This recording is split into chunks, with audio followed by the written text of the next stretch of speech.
without a car. I'm like, you're killing me. Like Meyer says. How much we like? You live. Are we on? Go, go, go. Hey, good afternoon, everybody. Bobby Cleveland, Executive Director, Oakland Corrections Professionals, along with Representative Humphrey. And Representative Humphrey is on a deal today. He's looking for a car for his wife. So he's out. I'm out and about. I'm out and about, Bob. His wife tells him she wants another car, so he's got to get her another car. But we don't get started here. One of the things that we've noticed and we've heard about, and a lot of complaints, is that Harp is hiring a lot of people from OMES and bringing them over, paying them more money with no experience. But to top that off, I got several emails about how come you bringing people in like that. And I'll just read this to you. You guys can figure out whether it makes any sense to you or not. Director Harp is replacing employees with his former OMES employees. Why is the director bringing his people who have no correctional experience to run top management positions? Because with state departments, it doesn't matter about the experience it's all about. It's who you know, how you waste your time, and how many meetings you can be had. If you work hard and follow policy, they get rid of you. And I heard this similar type of letter from several people on the way things work at Capitol and how you bringing people from OMES over there. And it looks like most of these people are females. I guess you bring females in. I don't know why you bring females in, but anyway, it's mostly females. But that's neither here nor there. This past week, we had an inmate killed at Hinton. They busted into his cell, popped the lock, and killed him. I think that was about like last Friday, maybe Saturday. And so it's still going on, still got problems. Now JJ's gone. We still got problems in our cells. And then people talk about it's hell at Hinton, hell at Lawton. And it does seem to have slowed down a little bit at Lawton. But, well, Bob, they're moving people out. So they're moving people, around. I think, one of the big issues of moving people around is kind of like, you got a problem in one facility, and now we're going to take all them problems and we're going to move them out. So now you're seeing new, and I don't know that two's related. We'd have to be able to prove, but it does seem like it, because what you've seen at Granite, where you haven't had problems at Granite, now you're having problems. I hear Crabtree, I heard some problems. Bob, they had some problems last night. I'm trying to get some information. It sounds like that guy was possibly trying to commit suicide by setting stuff on fire. And anyway, it's got, I think that's Unit A there at OSP, had smoke coming out, and they were yelling, trying to get help, couldn't get help, is what I'm being told. And, basically took them quite a while to get down there. It took them a while to get a person down there. Once they got the person, they had to get, another person, because their rules say they can't pop people out. Well, here you got smoke inhalation going on, and they don't have enough staff, so that person's got to go find it. And I told them I got a call and some people upset on it, and I said, look, you can't blame that officer, because that officer, if he pops them out, they'll turn around and fire him. And I mean, he's got protocol, and the problem is they don't have enough people. And so I was told that a couple of people really had smoke inhalation, and it took them a long time to ever get anybody down there. So we're going to have to start looking into that. I don't know if 911 was called. I'm kind of hearing reports possible 911 call. So I got to check into that. But, and that's the problems that we have because of shorthandedness. you know, and again, it's all over. What wasn't there? What about the water system? I'm hearing there's a little water problem. Yeah, Bob, and again, here's the deal. I know they had some problems at Lark.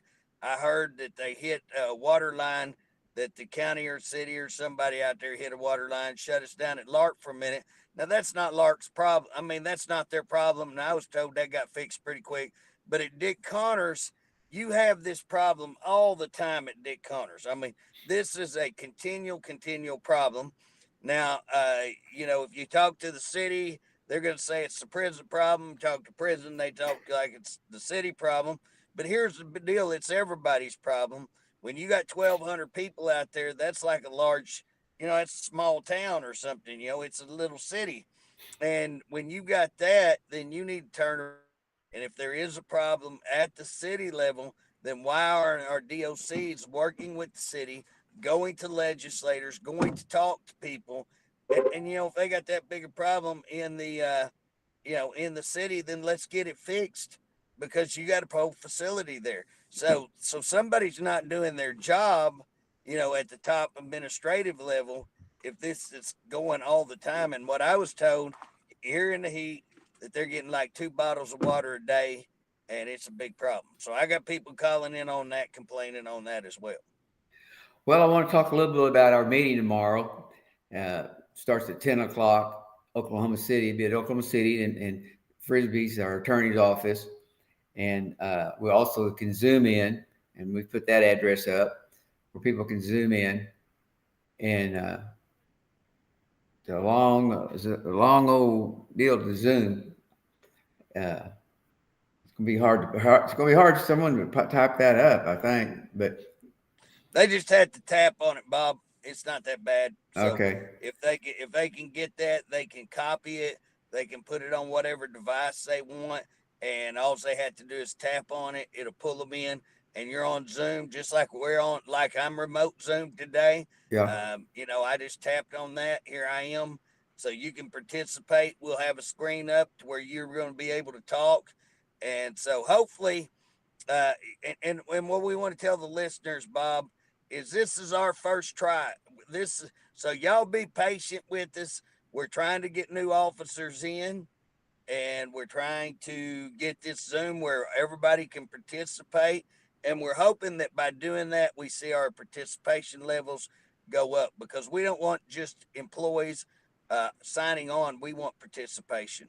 We got to have participation. So great idea. I think, I don't know who come up with it, Bob. Can I take credit for it? Yeah, you can. I want to take credit, but whoever come up with this, it was a great idea, and we probably going to have to work some kinks out as we move forward. But I'm going to tell you something. This allows everybody to be, down in my neck of the woods, not have to drive 2.5 hours to get on there and participate. I think it's great. Hey, didn't we fire a deputy warden or somebody else this week? Well, you've got Jim Ferris that's left, and my understanding is that he's going to Lawton, and that he's going to take over that Lawton facility. And I'm going to tell you something. I know a lot of people like Jim. I know a lot of people don't like Jim. He's kind of controversial. He's kind of like me. He says what he wants, and so he's made a lot of people mad. I know a lot of the employees have said uh, quietly that they're aggravated, but now I know several like him. But I will tell you this: I would bet you money, if he goes down there, that prison, you're not going to have the problems that you've seen out of that prison. No, wait a That minute. Wait a minute. If they're going to transfer all the bad people out of there and put guys that don't cause trouble in there, uh, that's not. He's not doing that. Well, he's going to get, you know what I'm saying? That is a benefit to him before he gets there. That's no question, Bob. That will benefit him.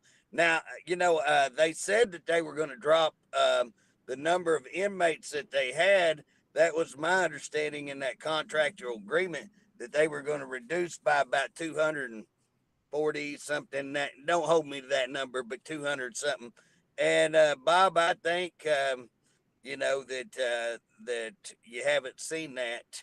That I, from what I understand, they may send 20 off, but they're getting 20 back. So I don't really think the numbers, from what I'm being told, and again, I'm not getting an official report. So what I'm being told, he's going to inherit a place that probably has got as many inmates. But again, some of your problem inmates have been shipped out, is what I understand. So, again, all of that is unofficial, Bob. We're just getting the unofficial news, and we're going to have to work on, all of that as we go. With Harp, it sure, there's no question Harp has been terrible for communications through, to let people know what's going on. Well, he didn't like transparency, that's for sure. But Oh, he's terrible. speaking of that, JJ, have you ever received a response back as how he's making so much money? But how can he just go make the money he wants to make when he moves over there when the state policy says you can't do that? Well, Bob, that's a great question. I mean, here's where I'm at. So I'm the chairman of corrections, okay? I'm an elected official. Now, whether I was chairman or not chairman, any elected official that calls over to a state agency and says, hey, I would like to know, what is your policy? I would like to know, I'd like to see this information right here on budget, on, say training, whatever, then you're entitled to that. And they're supposed to give it to you. It wouldn't matter that I'm chairman of corrections, but especially when you're on committee for corrections and chairman of corrections. And yet I've called over there and asked for this when I want to see the document. And I've tried to search and find it myself. Where's the document that gave you the authority to give a 90,000? That's a hell of a salary, Bob. Yep. $90,000 raise. That's a heck of a raise. And so guess what? I don't have it. I've written multiple times. But Bob, where I'm even more questioned, why is our leadership in the House not giving me a subpoena to get that answer? Now, I can tell you I'm visiting with people to try to see if we can file charges on him. Because Bob, that really is embezzlement. I mean, that's embezzlement big time. You gave yourself $90,000 out of the state without any permission, without any document. And guess what? Do you have the authority to do it? Because now I've looked up the law. He does not have the authority to give himself a raise. There has to be, it has to come from governor, the legislators, or the board. Now, you can go back and pull the board's agenda, and guess what? You ain't going to find that on the board. So, not likely that the board gave it to him. So, I don't think, unless I've missed something, that the board gave it to him, because I know about the time that he got it. You can go back and pull your agenda before that, after that. You don't see that on the agenda that I could find. Maybe I missed it, but I've asked them send it to me. They won't. I went back legislatively. We sure didn't do it in the legislator. It hasn't been done legislatively. Hasn't been done through the board that I can find. So that leaves one access. That's the governor. I'd be interested to see if the governor actually signed something saying that we've increased that position, that salary position. And if he has it, then that is called embezzlement all day long. And he can be filed on, he could be charged. He could have to pay restitution and pay that back. And so again, I politely asked for it. But Bob, when he shot his own floor, Yeah. guess what? Now they want to say the latest deal that I'm laughing, Bob. It was a safe room. Well, I don't know how safe his office is, but I've had several people tell me it happened in his office, and so whether his office is a safe room or not, I don't know. But they're trying to make it sound like it's not as bad. Shooting your gun accidentally in a safe room is better than shooting it in the office, I guess. Maybe a little, but accidentally shooting your gun ain't no good, okay? And leaving it in a vehicle that asking inmates to go wash your car with the loaded shotgun in the back seat ain't no good neither. That's terrible. Any one of those incidents right there would have got anybody else fired. We're not even seeing any discipline. We're not even seeing any records. Again, when you have these, you're supposed to go back and you're supposed to have drug tests and all kinds of stuff, remedial classes. I've asked to see, did we do any of that? Guess what? He has in his audacity and disdain for anybody who tries to hold him accountable. He just don't answer. That's his deal. I'm gonna play like a little old kid over here, and I'm gonna pay out, and I don't even have to give anybody anything because I'll go over your back and go to my daddy, and I'll go to the governor. And that's the way he does. I mean, Well, that is who he's he had a is. year and a half to go to the governor. Well, I mean, here's the deal. I mean, we're talking about, when the governor I sound this off about every week, Bob. When the governor comes out and says enough is enough at Lawton, guess what? We've got 3 or 4 prisons that are equally as bad as Lawton. So if you're going to say we're going to hold uh, the GO accountable, we're going to put you on a 1-year contract and you're gone, and you have to straighten everything out. And again, that they go in and they have to hire somebody to come in and try to straighten that out, and they have done that. GO's done that. So here's the deal, though. If they're going to hold GO to that accountability, Governor, why ain't you holding your own director? Because you got 3 prisons that I will guarantee you 2 for sure that would run Lawton a close race. And I'm going to go ahead and prophesy a little bit, Bob. You're going to see that Lawton's going to get better, and our 3 worst prisons are going to be Dick Connor, it's going to be Allen Gamble, and it's going to be Hinton. And you know what? You're going to have problems at OSP and a couple of these others, but you're going to see those prisons fastly be the ones that are, Now we've seen this. We've seen some drop. I'm wondering. I would like to know. Do they got a lot of people? One of the ways you do this, Bob, you just move people around. You just move them, move them, move them. And again, how long can you keep doing that? Um, I don't know, but I, I'm going to predict he's going to continue to have problems because I don't see any solution. Bob, I'll tell you one of his biggest problems. Let's see if they're smart enough to hear this and go back to doing it. But their hiring process, they Oh, it's screwed up terrible. their hiring process. They screwed it up. And Bob, you've got to trust your people back at your facility. You got to get good enough people at your facility that you can trust them to be able. They know people in their area. They know who they need. They've got people working with them that know everybody. So when somebody comes in, they're going to be able way better to screen who should work there and who shouldn't.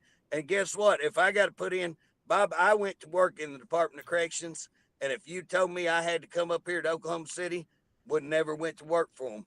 I went to work for them because they were in my backyard. I could go right down there, go to work, and I promoted to a probation officer because they had a position in Atoka, but I never put in for supervisor. A lot of people make issue that I never promoted. The reason I didn't promote because I never put in for anything.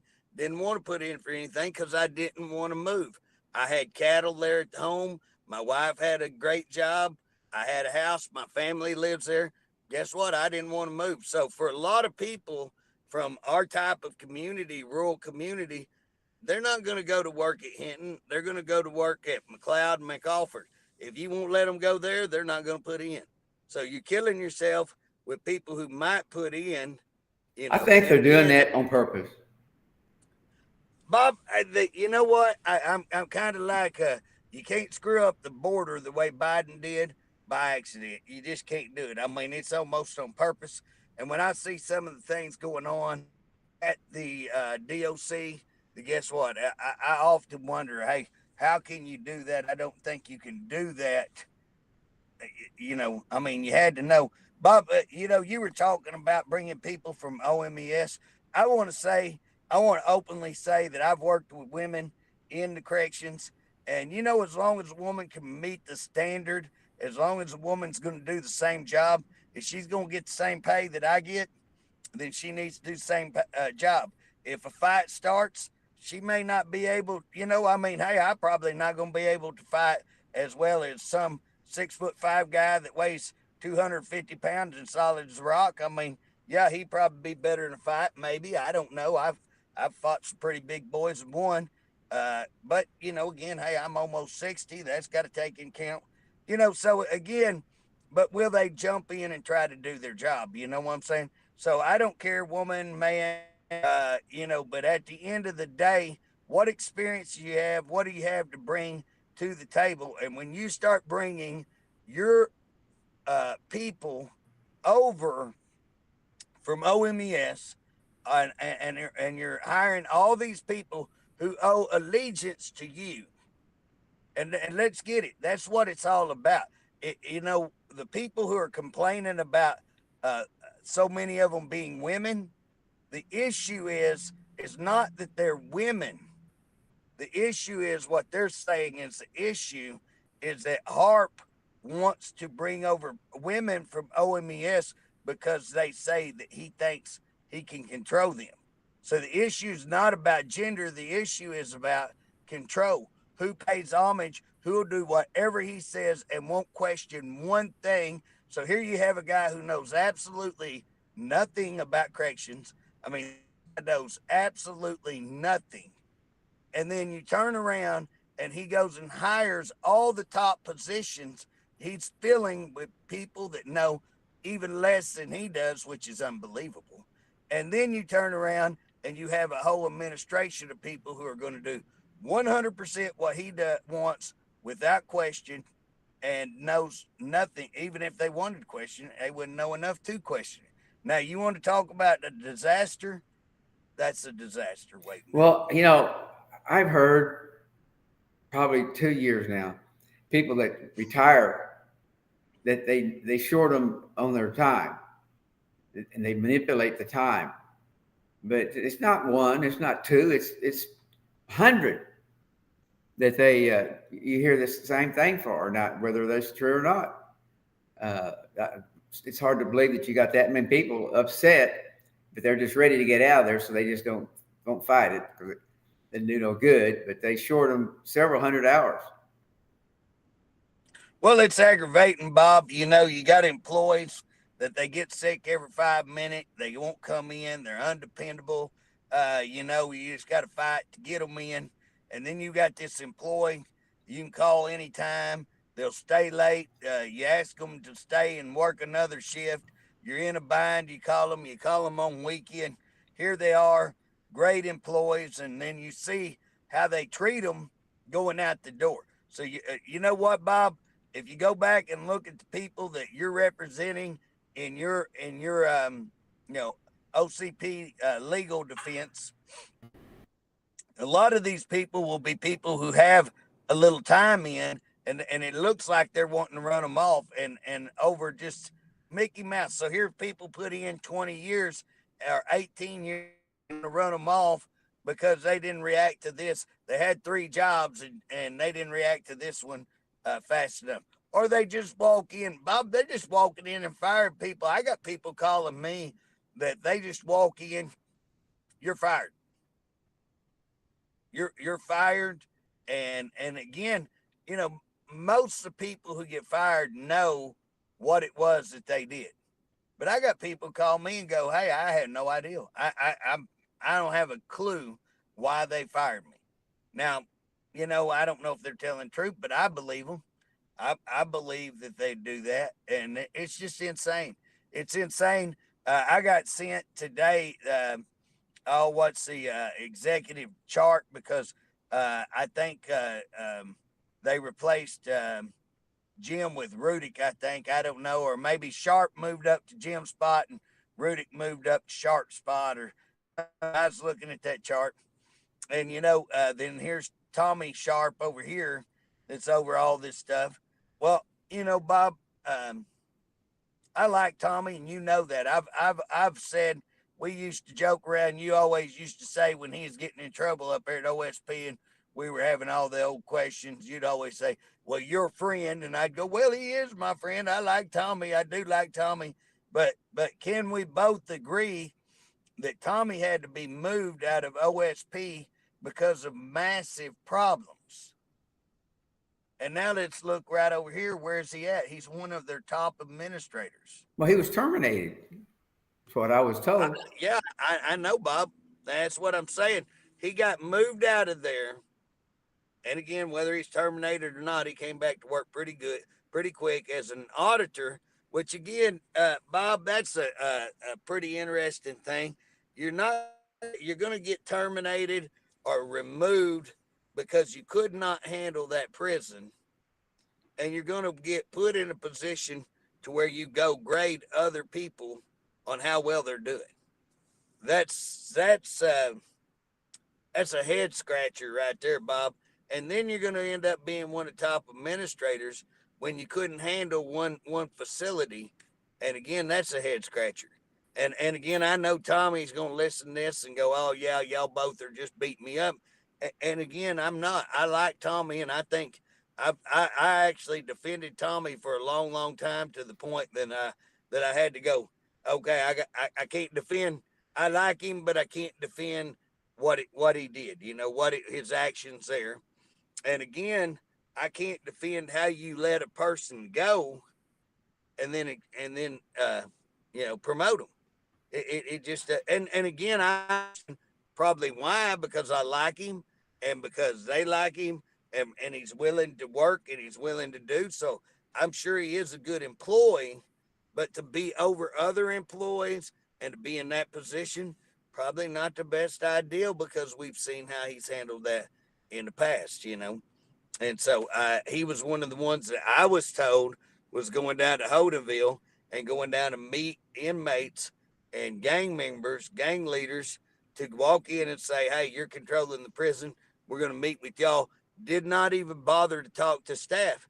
You know how humiliating and how degrading is that to your staff when top management walks in, goes and visits inmates on running the prison, and excludes the staff and excludes the top level of staff. That if you don't see the problem with that, then there ain't no use in trying to convince you that and you're if you're in management and you can't see a problem with that is a problem. Yeah, it's unbelievable. But wasn't there was something else that went on this past week other than the killing? But Well, you had the killing, you had the fire, you had a problem at Crabtree, is what I was told. I think that involved the Hispanics. oh yes, I think there's a problem. Yeah, there fight was a had a problem. pretty Yeah, big fight. that's what I was told. And then you had a problem at Granite, I was told. I'm once again told that's probably Hispanic again issue. So it sounds like they're having a problem with your Hispanic gangs. I don't know that. I'm getting the rumor mills, all that. I know there's a big issue with the families. I'm being told is that they're starting where they can't get actual physical mail. Mail will be scanned in and be on their laptops. And again, I know that I know a lot of family members are upset on that. And Bob, I don't think I've even really had a chance to talk to you on this. But Bob, here's one of them places. Everybody says that me and you are just against DOC and we hate DOC. That's the biggest lie. We love the employees of DOC. We love DOC. We've devoted probably a good portion of our life trying to help DOC. That's what OCP is all about, is trying to help the employees. But Bob, here's where I'm at. When DOC does something good, I'm going to say it's good. When DOC is doing something that I'm going to support, but right here, family members may be mad that their loved one can't get actual mail or can't get actual pictures, and it may cost you a little bit more to download those pictures, and those inmates may have to pay to download those pictures. But guess what? There's a lot of drugs get in on that mail. There's a lot of drugs coming in, and there's a lot of problems. And so if DOC can make your loved ones safer by cutting drugs down and not having people exposed to drugs, not having officers and inmates exposed to drugs, and that helps save somebody's life, then guess what? I'm going to support that.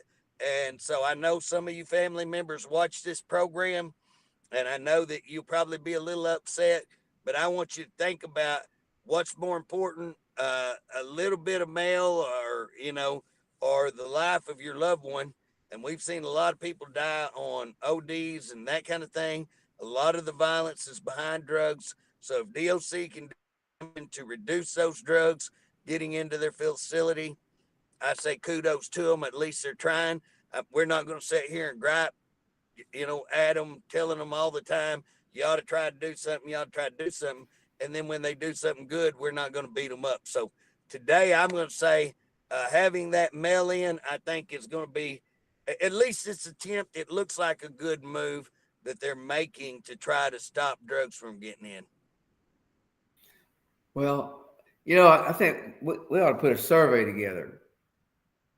Leave everybody's name off of it, but just find out, are you better off today than you were 2 years ago? The past 2 Right. years, as things got better, have they got worse? Do you get to go see a doctor? Do they get you a doctor when you need to see one? I've heard complaints about that. And I've some got other things. Bob. I've got two or three complaints right of medical of people who were died. One girl, I got a complaint yesterday that she fell and her arm was busted and really hurting her, and that they told her to take some aspirin. And the reason she fell was they wouldn't get her glasses. She had hit her head. Anyways, long story short, she fell again. She's really, really hurting. They finally got her into the doctor, and she begged them to look at her arm. Turns out her arm was broken in multiple places, and she'd been weeks with broken arm with no treatment. And so I got that yesterday. One story. I get stories like that constantly. The reason I got called this morning on the incident that happened, or that is reportedly allegedly happened at OSP last night, with a possible suicide, with possible fire and a lot of smoke inhalation, and that a lot of them exposed to that, and it took them so long to get them out. And then I was told that only a few of them did agree to go to medical after it happened, but I was also told it was hours before that they were available to go to medical. And so again, if you have a really situation where there was a massive fire, or where there was massive smoke inhalation or something like that, what's the response time? And that's what we need to look at.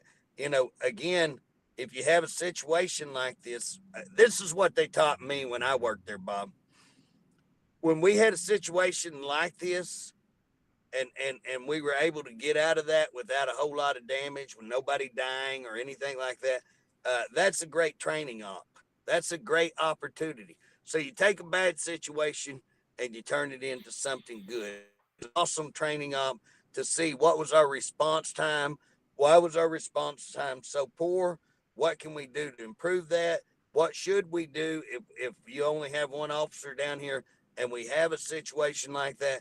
There may be times that you want to violate that policy. And again, what kind of inmates are we talking about?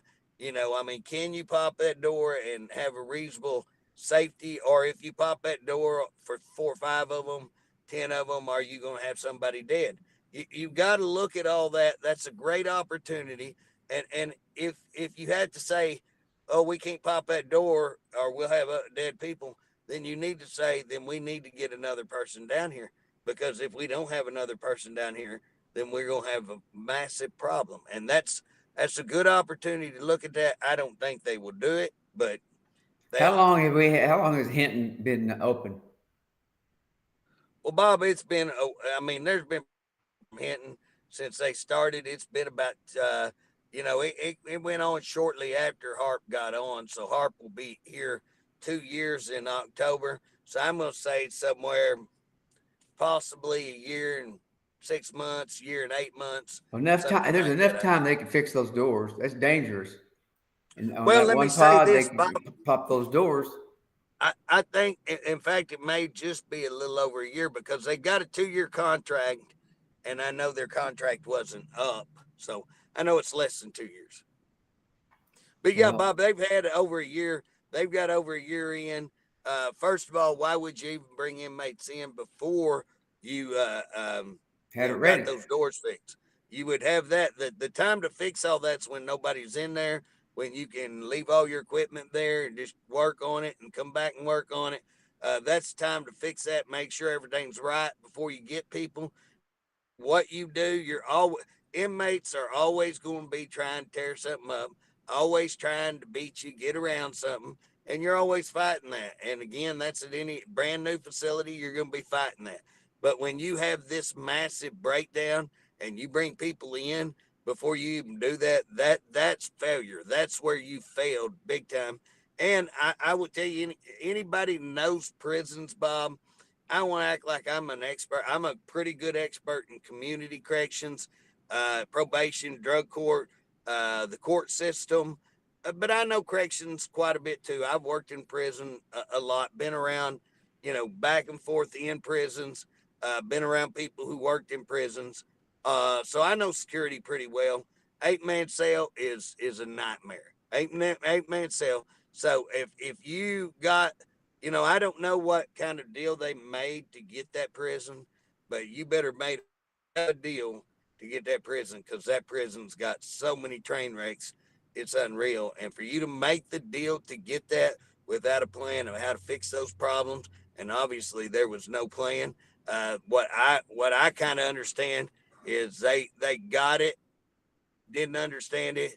Now everything starts falling apart, and then it was like, we're gonna pick one person, send out there, and say, "Hey, fix this nightmare." Not one; they actually multiple people they sent out to fix that nightmare. And guess what? What can you do? What are you going to do? So there was attempts made, but again, when you're shorthanded, when you have doors that don't work, when you have electric that don't work, when you have a food that kitchen and stuff that wasn't even set up, what's one guy going to do? Walk in there, or two guys, or like the kitchen person that we've had on here. You know, she ended up quitting over it. They lost a really, and what was funny, Bob, is a dedicated hand. They lost a dedicated hand Yeah. that that they didn't have to lose. Well, I've just heard the last few weeks that Hinton is still is a hell house, and that Lawton is not even better. Well, I'm gonna predict that you're gonna see Lawton get better, but I'm gonna predict that you're gonna see the other ones get worse. And you know, um, again, until they hire people, and I don't see them having any kind of plan. Bob, they don't call me up and ask me what I think, but I don't see them having any kind of plan on, how to fix these problems. Um, I don't see them having any kind of plan on how to recruit people and get people on. And so again, I know that what they've done is intimidate people into not joining OCP. And if anybody's listening, the one thing you ought to do is join OCP. You ought to get active. They tried to kill it. Director Harp tried to kill it, no question in my mind. And again, we're just going to talk about my opinion. There's no question in my opinion that Harp tried to destroy OCP. And Bob, let's be honest with you, he did a pretty good job of trying to destroy it. He has. Scott Evison got into him, and Scott, I'll give Scott more credit than Harp for destroying, because Harp led Scott around by the nose, and Scott did whatever he told him, and again tried to destroy it. And so again, Everson has resigned. The old board has resigned, and that's what we're trying to do this Saturday. Bob, I want people to know what it's all about. We've got several people that have agreed to be on the board. We're going to get a couple of you can't replace everything. You can't do everything in one board meeting. So we're going to get a couple of people active and involved in that. And then we're going to go out and start trying to recruit more people. We've got this new Zoom idea. We'll see if it work, may not. But I think it's an awesome idea to get people involved so that you can go from McAllister, Howard McLeod, Hamilton out there on the other side of the state, your other facilities like Granite, all of these that you can actually sit right there and get on this and start participating, start seeing what's actually happening. Transparency is what happened. Have input as to which direction do we want to go, and have input to how you want OCP to serve you and to protect your rights as an employee. And again, I will tell you this, can't tell you how many people that I know have gotten fired, have gotten written up, have gotten some kind of problem. And once they do that, they'll want to, they'll go, hey, I should have joined that because then I'd have that legal defense. If nothing else, you have legal defense. If no other reason, if I was working in the department for what is it, $15 a month, Bob? Yeah, yeah. For $15 a month, I've got one of the best lawyers in the state that knows DOC upside down and sideways, who's got I'm talking superior record on fighting DOC. Guess what? For $15 a month, I pay that all day long. And so that's what a membership costs. If nothing else, that's called insurance. Pay that, get involved. But there's so much more to it. If you get involved, we got legislation that we can do to help you. We fight all the time for pay raises. We fight all the time for policy changes, uniforms, just all kinds of things that we have defended the employees, fought for the employees on. Hey, Have been JJ, pretty successful. you got to remember the teachers. We fought that thing for 3 years and finally won. For the teachers. Bob, and that never even gets missed. People don't even realize that, that, hey, the teachers are actually employees there at the prison. And guess what? 3 years and won that. That's a huge, huge win. Bob, the captains, you know what? That captain pay, we don't get any credit for it because guess what? We filed that bill and we stopped that bill by agreement. And they said, if y'all won't run that bill, we'll end up doing this. And so guess what? We said, okay, we agree. And they kept their word and they got it done. That's the prior administration. Well, that was Justin Ferris, though. I got to give him credit for that. Yeah, Justin, I'll give Justin 1,000. Hey, look, I'll give Justin credit on, we had a policy change he did that we did that way. We had uniform stuff that he did that way. We had the captain's pay. Every one of those was Jim giving us his word. Not Jim, but Justin giving us his word that he would do that, and we got that done. And again, that's the way it ought to work. That's what OCP ought to be doing. That's what the Department of Corrections should be doing, is working together. I can tell you that when we did the $43 million raise, wouldn't have happened without Justin and Director Crow. Would not have happened. That was a big, big collaborative effort with them to get that done.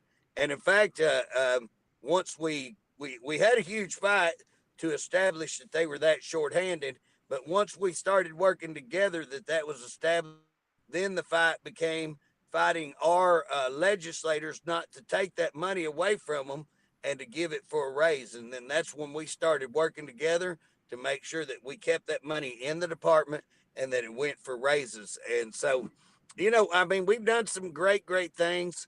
The $2 raise again, that was huge.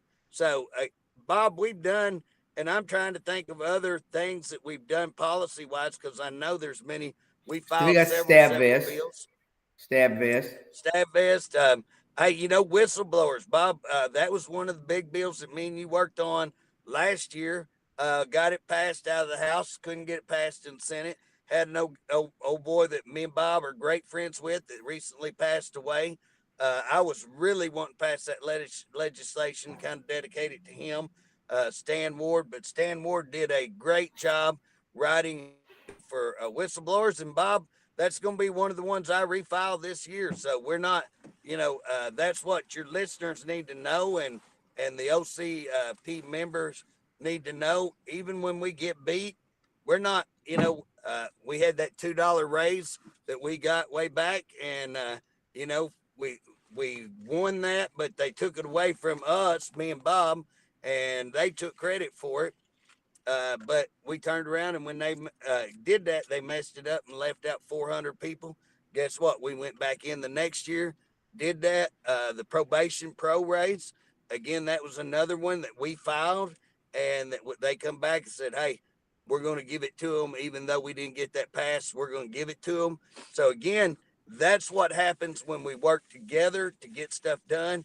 This administration Stephen Harp does not. Stephen Harp's all about Stephen Harp. Stephen Harp, everything move that he's has been poor. I've not seen one thing. Bob, if he's done too many good things for the department, I called out a while ago. I think the move they're making to try to stop the mail coming in, it would be good. I think, a couple of things like that, probably good. But, you know, let me ask you something, Bob. Can you name me something good that he's done? No, but I can tell you what, I really believe that the reason he's done this on the employees to make it harder to get a job there, and that he can't hire, and then he can say, well, I tried to hire him, I've tried to hire him, and he's done that wrong. Well, Bob, just the fact that he's bringing everybody over with zero experience. Let me ask you something, Bob. You've run companies, you've done a lot of business. If you're owning a business, do you go out and look for people who have zero experience, zero training, and bring them over to a setting where training and experience are paramount? Is that how you do that? What would you do? I would not do it that way. First of all, I would try to make my employees a better employee. If they mess up and they look like it's salvageable, try to make them be a better employee rather than go and terminate them. And then you got to start right from scratch. But this hiring deal they're doing, it's backwards. And Right. I just got a feeling all along that it's the wrong way to hire people, and that's the way that he's getting out of this, because he can go and say, "Well, I've tried to hire, I just can't hire anybody. I've tried." Well, he tried to do it backwards, and he had not done. We had a better deal when they went to the prison, their local prison. Guy out there in McAllister could go right there to McAllister to prison instead of driving to Oklahoma City. And you got to do that, I think, 3 times to get a job. I mean, and then you got to wait a month to get a check. Right. And again, hey, a lot of people right now, if you ain't got a job, how you going to go to Oklahoma City? Bob, I'm a guy that goes to Oklahoma City 2-3 times a week.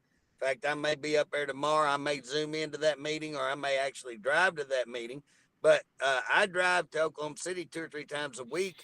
And guess what? It costs me money every time costs you probably $50 in gas to go up there. Yeah. And then if you're going to eat, it's another. If you bring 2 people, you might as well just say you're going to spend, even by myself. If I can go to Oklahoma City for $75, generally you're going to drop 100. But if I can go for 75, that's a pretty cheap trip. I tell you what, I would be willing to bet you money right now that if you ask his top administrators which one's the best way to hire people, that all agree that is to the prison, but they wouldn't agree to that out loud in front of Harp because, oh no, you got to agree with him on everything. But you disagree with him. Using that for an excuse, so he didn't have to spend that money on getting those new people. He can pay more money to these people coming in from OMES and work our officers to death and our nurses, caseworkers, 2 or 3 different jobs because they're doing it wrong. Right. Well, I know there's some people in his administration that are trying to do good. I know one of them today I got a call, wasn't from somebody from DOC, but they were wanting some of these cooling towels that we've mentioned on here. They thought they were going to be on the canteen, and they're not, but I'm told that they are definitely trying to get that and that they will be on there very, very quick. There's a couple of things like that people are trying to do, little bitty things. But Bob, in the big deals like we're talking about, how you hire people, that is the biggest issue going on right now. The shortage of help, how you hire people. Here's the deal, Bob. Guess what? If I try something and it don't work, so if I tried the Oklahoma City deal, it ain't working, you know what? What do? You go, okay, this didn't work. Let's fix it. Let's come up with another plan. That's what you do is you have a plan B, or you're being able to rebound off of something and to come back and make things work. Guess what? We're just going to go plow ahead and we're going to keep losing people. Bob, they're firing people. They're losing people and they're losing experienced people. Yeah, Bob, they're losing the people that have held this thing together. And again, how many? There's going to be a point to where you and the whole place. And again, I mean, I think you're at that point. I think they got problems. I've seen it slow down for the last 2 weeks, which has really amazed me. But I would guarantee you, if I was a betting man, they're putting people in transport, moving them, keeping them moving. And I guess you could do that indefinitely. That seems pretty expensive way to take care of business. But at the end of the day, when you stop moving all of these problems, if you don't have a plan for the problems and you don't have enough people to deal with the problems, you're going to have problems. And I predict that we're going to see more problems. And I predict that things are going to get pretty rodeo before it's all said and done. And so hopefully, and Bob, every time that we say stuff like that, we're not hoping that, we want safety for the inmates. We want safety for the employees. We want safety for their families. And again, we represent the employees. So nobody's wishing bad on anybody. But at the same time, it's not hard to prophesy stuff by just looking at what's changed. I mean, what's changed at Hinton? Nothing. What's changed at Allen Gamble? Nothing. I mean, are we going to continue to have problems? And are you losing some of the good help that, you had? Looks like it. Looks like you're running people off. I know you fired a couple of people this week, for what? I mean, you ought to at least know why you got fired. You know what I'm saying? You ought to at least, and again, that's what we talked about, doing progressive discipline, firing people, not firing them, trying to make them a better employee. If there's a problem, tell them, call them in there and tell them and see if you can fix it. Instead, we just fire you because guess what? We got something we won't put in your position. That's 99% of it, I think. So, well, yeah. Bob, hey, I'm going to have to jump off and go see if I can get my wife a vehicle here. So, well, I appreciate you coming on today, and I appreciate Carla letting you be on here today. Because I know who I know who the boss is in the family. I understand. She's got some numbers, man. She's looking like she's really wanting this vehicle. Oh no, she's. I think Bob, we've struck out from what she's saying. Well, I'm telling you, I'd get up there in Oklahoma City and look at these cars. Norman. We're gonna look 4 or 5 more around here, and then we'll see what we can do. Maybe. Well, thank you for today. I appreciate it, and I'm looking forward to seeing you tomorrow. Get on that tomorrow. Everybody get on this Zoom or come in person to this meeting. We would, and if you're interested in being on that board, get a hold of us because we're gonna have to have more elections down the road. If you're interested on this board, let us get out there and let us see if we can get you some votes and that kind of thing. Well, I tell you, it'd be a whole lot easier for us to try to get in touch with our people if Scott Evanson would give us the names, give us the password to our original podcast where we're getting 2,500 views. Took it away from us, and it would be very helpful if he'd work with us on that. But no, Harp didn't want us to have it. He's following Harp's plan on how to destroy everything, and he's illegally holding those. I want to sue him. I really just want to go after him. But here's the thing, Bob. That's what people don't understand when we're sitting here saying we're trying to save this and we're trying to do this and trying to do that. That's because we don't have the membership. Don't know who we're flying blind. We're trying to set all this up flying blind because they won't let us have this because they want to see it fail. Scott Evanson is doing everything he can to blow OCP, and Harp is sitting there right behind him, pushing him, telling him what to do. So again, if you want to let Harp blow your association up, don't get involved. If you want to get involved, let's get you involved. Let's start participating. Let's get our membership back and let's go move forward and let's become the organization that we were a year or two ago. We'll catch you tomorrow. God bless, and you listen to Carla.